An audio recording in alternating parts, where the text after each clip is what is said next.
आज जिंदगी कुछ खफा है। चलिए छोड़िए कौन सी पहली दफ़ा है। बहुत बहुत स्वागत है आप सबका मेरे चैनल पे जिसका नाम है एक और कहानी। तो चलिए चलते हैं रूही के पास। मिस्टर कपूर की बड़ी सी कोठी से बाहर निकलकर सांस तो ली मैंने, मगर घुटन अभी भी थी। जिमित ने पूछा तो उसको रियांश के पेरेंट्स के बारे में बताया। जिमित कार से उतरा और गार्ड के पास चला गया। वहाँ उसे रियांश का ड्राइवर मिल गया जो उसे स्कूल ड्रॉप करने आता था। ड्राइवर ने मुझे पहचान लिया था तो वो जिमित के साथ मेरे पास बात करने आ गया। नमस्ते मैडम, मैं जानता हूँ आपको, आप अंशु बाबा की टीचर हैं, ड्राइवर बोला। मेरे कुछ बोलने से पहले ही जिमित बोल पड़ा, क्या आप रियांश की मम्मी का एड्रेस दे सकते हैं या फ़ोन नंबर? कुछ ज़रूरी काम है मैडम को उनसे। ड्राइवर ने ज़्यादा सोचा नहीं और अपना फ़ोन निकाला। मैडम, ये रहा नंबर और एड्रेस। वो दिल्ली में रहती हैं। अंशु बाबा को मैं ही छुट्टियों में लेकर जाता हूँ दिल्ली उनके पास। मैंने हाथ जोड़कर शुक्रिया कहा और कार का शीशा ऊपर कर लिया। रूही दी, दिल्ली चलें क्या? वो तो अपना ही इलाका है। आपको अपनी प्यारी सी माँ और पापा से भी मिलवा दूंगा, जिमित बोला। अरे नहीं नहीं, पहले फ़ोन पे तो बात कर लूँ और जाकर भी क्या कर लूँगी, मैंने कहा। मैंने रियांश की माँ को फ़ोन लगाया। हेलो मिसेस कपूर, मैं रियांश के स्कूल से रूही बोल रही हूँ। अरे रूही मैम, कैसे हो आप? आई होप स्कूल में सब ठीक है, मिसेस कपूर ने जवाब दिया। जी हाँ, सब ठीक है। दरअसल मैं आपके हरिद्वार वाले घर गई थी किसी काम से, मगर आप वहाँ पर नहीं मिली। आप मिस्टर कपूर के साथ नहीं रहती हैं क्या अब? मैंने हिचकिचाते हुए पूछा। नहीं रूही, 6 साल पहले हमारा डिवोर्स हो गया है। तुम्हें रियांश ने नहीं बताया क्या? वो तो हर समय बस तुम्हारी ही बातें करता है, मिसेस कपूर बोली। 6 साल हो गए? रियांश ने तो कभी नहीं बताया। ये मेरी जिंदगी का सबसे बड़ा शौक था। रूही, शायद मैंने ही अपने पैरों पर कुल्हाड़ी मार दी, मिसेस कपूर बोली। रियांश को इतनी छोटी एज में हॉस्टल भेज दिया सिर्फ खुद को टाइम देने के लिए। मैं और मिस्टर कपूर दोनों खुद में ही इतने बिजी रहने लगे थे कि ये समझ ही नहीं पाए एक बच्चा ही घर को बांध के रखता है। वो एक वजह होती है घर जल्दी पहुंचने की। बच्चे के साथ रहकर ही हम सेक्रीफाइस सीखते हैं और एडजस्टमेंट्स भी, जो हम दोनों नहीं सीख पाए। रियांश के पापा का अपनी ऑफिस की एक एम्प्लॉय के साथ अफेयर हो गया और हमने डिवोर्स ले लिया। तब भी हम रियांश के बारे में नहीं सोच सके। मैं दिल्ली वाले बंगले में रहती हूँ और मिस्टर कपूर अपनी वाइफ के साथ हरिद्वार शिफ्ट हो गए। और रियांश, मेरे मन के साथ मेरी आंखें भी भर आईं। रियांश छुट्टियों में कुछ दिन मेरे पास रहता है और बाकी दिन अपने पापा के साथ, मिसेस कपूर बोली। ठीक है मिसेस कपूर, मैं फ़ोन रखती हूँ। Thank you. ये बोलकर मैंने फ़ोन रखा तो आंसू खुद ब खुद बहने लगे, रोक ही नहीं पाई। रूही दी, प्लीज़ संभालिए खुद को, जिमित कार स्टार्ट करते हुए बोला। जिमित, ये कैसा संसार है? कपूर फैमिली के पास दौलत है तो उन सबकी ज़िंदगी कितनी उलझी हुई है और मैं दौलत ढूंढ रही हूँ अपनी उलझी ज़िंदगी सुलझाने के लिए। अब मुझे पापा के ट्रीटमेंट के लिए पैसे मिल गए मगर मैं लेना नहीं चाहती। सुमित के पेरेंट्स एक डॉक्टर बहू चाहते थे। बहू डॉक्टर तो है मगर वो एक साथ नहीं रहते। जगजीत सिंह की एक गजल याद आने लगी और मैं गुनगुनाने लगी। जीवन क्या है, चलता फिरता एक खिलौना है, दो आँखों में एक से हंसना एक से रोना है। जीवन क्या है, चलता फिरता एक खिलौना है,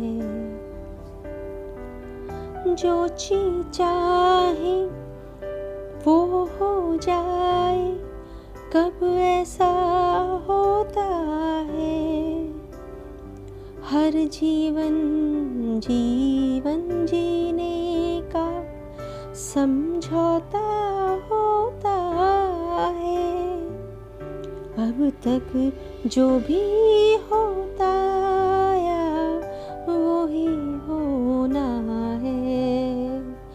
जीवन क्या है, चलता फिरता एक खिलौना है। रात अंधेरी भोर सुनहरी, यही ज़माना है। हर चादर में दुख का ताना, सुख का बाना है। आती सांस को पाना, जाती सांस को खोना है। जीवन क्या है, चलता फिरता एक खिलौना है। जिमित, मुझे ज़्यादा दुख इस बात का है कि उसने कभी ये बात किसी को नहीं बताई। रियांश मन में कितना बोझ लेकर बैठा होगा, मैंने जिमित से कहा। और मन में सोच रही थी कि सुमित भी तो अपने दिल में कई गम लेकर बैठा होगा। मैं उससे 9 साल बाद मिली भी, मगर अपनी नाराजगी के साथ। पर उसने तो अपना कोई दुख जाहिर भी नहीं होने दिया। अब मुझे बस घर पहुंचने का इंतजार था। मैं सुमित से एक पुराने दोस्त की तरह बात करना चाहती थी कि वो अपनी प्रॉब्लम्स मुझसे शेयर करे और हम मिलकर उसे सॉल्व कर सके। घर पहुंचते ही माँ को चाय बनाने को कहा और मैंने कमरे में जाते ही सुमित को फोन किया। अरे रूही, आ गई स्कूल से वापस? लीव मिल गई? फोन उठाते ही सुमित बोला। हाँ सुमित, तुझे थैंक्स बोलना था। तूने जिमित को भेज दिया तो जल्दी फ्री हो गई, मैंने कहा। मैं जानता हूँ मैडम, तू कितनी जिद्दी है, तभी तो बिना पूछे जिमित को भेज दिया था, सुमित बोला। सुमित, तू हॉस्पिटल में है या घर पर? मैंने पूछा तो सुमित बोला, अभी हॉस्पिटल में ही हूँ। क्यों, कोई काम है क्या? शाम के 7:30 बज चुके हैं। बस सोचा कि अगर अभी हॉस्पिटल में है तो चाय यहाँ घर पर ही पीते हुए जाना और डॉक्टर रूप को भी साथ में लाना, मैंने जानबूझकर कहा। रूही, रूप तो शाम को ही घर चली गई थी। मम्मी पापा के लिए खाना वही बनाती है ना। मैं बिजी था तो लेट हो गया। मैं अकेले ही आता हूँ, सुमित ने बड़ी सफाई से झूठ बोल दिया। सुमित थोड़ी देर में ही घर पहुँच गया। मैं और सुमित बाहर लॉन में ही बैठ गए चाय पीने। माँ चाय देकर जाते हुए बोली, सुमित बेटा, अब डिनर का टाइम हो रहा है, डिनर किए बिना मत जाना। सुमित भी जैसे अपने जल्दी घर पहुंचने में ज़्यादा इंटरेस्टेड नहीं था, तो झट से ठीक है बोला और बोला कि आज मौका मिला है इतने सालों बाद आपके हाथ का खाना खाने का आंटी, कैसे नहीं खाऊंगा। माँ के जाते ही मैंने सीधे से उससे पूछ लिया, सुमित, क्या इशू चल रहा है तेरे और डॉक्टर रूप के बीच? तुम लोग अलग क्यों रहते हो? चाय का कप टेबल पर रखकर सुमित थोड़ा सोचकर बोला, जिमित ने बताया तुझे? सुमित, किसी ने भी बताया हो, पर सच क्या है तू बता, मैंने सुमित से कहा। एक लंबी सांस छोड़ता हुआ सुमित बोला, यार रूही, अब बस हो चुकी है मेरी। रूप बहुत ही अच्छी लड़की है, बहुत इंटेलिजेंट, समझदार और संस्कारी, और सबसे बड़ी बात है कि वो एक डॉक्टर है, जो मेरे मम्मी पापा की सबसे पहली डिमांड थी। तुझसे ज्यादा कौन जानता है ये बात। रूप अभी भी बच्चों में कैंसर पे रिसर्च कर रही है। तू तो जानती है मम्मी पापा को। उस टाइम मैंने कितना मनाया उनको तुझसे शादी के लिए, पर वो बस इसी जिद पर अड़े रहे कि उन्हें बहू डॉक्टर ही चाहिए। याद है रूही, 11th में मैंने कितना जोर लगाया था तुझे मेडिकल रखने के लिए, पर तू नहीं मानी थी। मैं जानता था कि मम्मी पापा शुरू से ही मुझे डॉक्टर बनाना चाहते थे और मेरी वाइफ भी डॉक्टर ही लाना चाहते थे। तू नहीं जानती रूही, मैंने क्या कुछ नहीं किया उन्हें मनाने के लिए। मैं रूही से ही शादी करना चाहता हूँ इस बात के लिए, पर मम्मी एक दिन खाना पीना छोड़ कर बैठ गई जब तक मैंने रूप से शादी के लिए हाँ नहीं की। हाँ, मगर अब तो डॉक्टर बहू मिल गई है ना, अब क्या इशू है? मैंने हैरानी से पूछा। सुमित मुस्कुराकर बोला, इशू एक हो तो बताऊं रूही। अब मम्मी चाहती हैं कि वो दादी बने, रूप रिसर्च छोड़ दे, बस सिंपल सी डॉक्टर वाली जॉब करे और घर आ जाए। 3-4 सालों से रूप रिएक्ट नहीं कर रही थी, मगर बहुत परेशान हो गई थी। वो थोड़ी देर से घर पहुंचती तो मम्मी गुस्सा हो जाती। वो घर पर अगर रिसर्च का काम करने बैठती तो मम्मी बोलने लगती। रूही, मुझे रूप पर तरस आने लगा था। मम्मी पापा मेरी रिस्पॉन्सिबिलिटी है, पर रूप भी तो मेरी ही जिम्मेदारी है ना। मम्मी समझने को तैयार ही नहीं होती है और मैं उन्हें छोड़कर भी नहीं जा सकता। मैं हमेशा मम्मी की जिद मानता रहा, मगर एक दिन मैंने और रूप ने डिसाइड किया कि हम शायद एक दूसरे के लिए नहीं बने। वो मेरे घर के लिए बिल्कुल फिट नहीं थी। तब से हम अलग रह रहे हैं। डिवोर्स के बारे में सोचा नहीं, क्योंकि ना मुझे शादी करनी है दोबारा, ना ही रूप को। तभी माँ अंदर आई और चाय के कप उठाते हुए डिनर रेडी है बोलकर चली गई। डिनर करके सुमित चला गया। मैं थोड़ी रिलैक्स थी, क्योंकि मुझे लगा कम से कम सुमित ने मुझसे अपनी दिल की बात तो शेयर की। शायद वो भी कुछ रिलैक्स्ड फील कर रहा था। अगली सुबह मैं और माँ पापा जब हॉस्पिटल पहुंचे तो जिमित गेट पर ही मिल गया। हमें लेकर वो डॉक्टर रूप के रूम की तरफ बढ़ने लगा। जिमित, हम इधर क्यों जा रहे हैं? सुमित के रूम में जाना है ना हमको, मैं पूछ रही थी, मगर जिमित मेरी बात अनसुनी सी करता हुआ चलता रहा। मुझे लगा शायद कोई पेपर वर्क होगा HR में, पर वो डॉक्टर रूप के कमरे के बाहर रुक गया।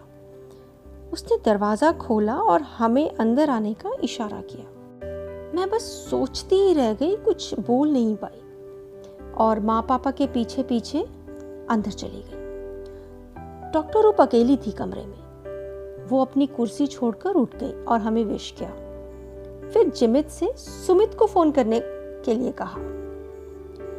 मैंने माँ पापा से डॉक्टर रूप की इंट्रोडक्शन करवाई तो डॉक्टर रूप और माँ हंसने लगी। मुझे कुछ समझ नहीं आया। मैं मन ही मन सोच रही थी कि ऐसा क्या करूं कि सुमित और डॉक्टर रूप फिर एक साथ रहने लगे। तभी डॉक्टर रूप ने साइड टेबल से एक मिठाई का डिब्बा उठाया और जिमित को पकड़ाते हुए कहा, जिमित, सबका मुंह मीठा तो करवाओ। US गवर्नमेंट ने मुझे रिसर्च के लिए परमिशन दे दी है और next month job appointment letter भी भेजा है। ये सपना मैंने बचपन से देखा था। तभी सुमित भी पहुंच गया और उसने डॉक्टर रूप को हाथ मिलाया और कहा, कांग्रेचुलेशंस रूप, तो तुमने कर ही दिखाया जो चाहा। I am proud of you.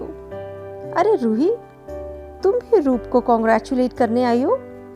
तुम्हें ये खुशखबरी मुझसे भी पहले मिल गई। मैं कुछ नहीं बोली, बस मुस्कुरा दी। मैं तो खुद ही कंफ्यूज थी। डॉक्टर रूप बहुत खुश थी। तो एक एक बर्फी और उठा लो सब लोग, क्योंकि एक और गुड न्यूज है मेरे पास।